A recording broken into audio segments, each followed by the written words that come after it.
કાંકરેજના સિહોરીમાં બનાસ નદીના પટમાં સિહોરી થરા અને ભીલડી પોલીસે ઝડપેલા 16.8 લાખના દારૂના જથ્થા પર બુલડોઝર ફેરવી દેવામાં આવ્યું હતું।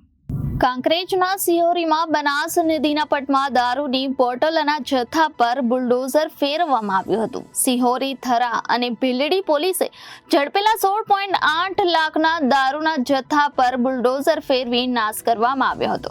ત્યારે અલગ અલગ ગુનાઓ હેઠળ ઝડપાયેલા દારૂના જથ્થાનો નાશ કરાયો છે। દિયોદર ડિવિઝન એએસપી સહિત ડીસા પ્રાંત અધિકારી ભીલડી, પ્રોબેશનલ અધિકારી ભીલડી પોલીસ સ્ટેશનના આઈપીએસ વેદિકા બિહાની અને સિહોરી પીઆઈ તથા થરા પીઆઈની ઉપસ્થિતિમાં 3 પોલીસ મથકોમાં ઝડપાયેલા દારૂની 11,099 બોટલોનો નાશ કરાયો હતો।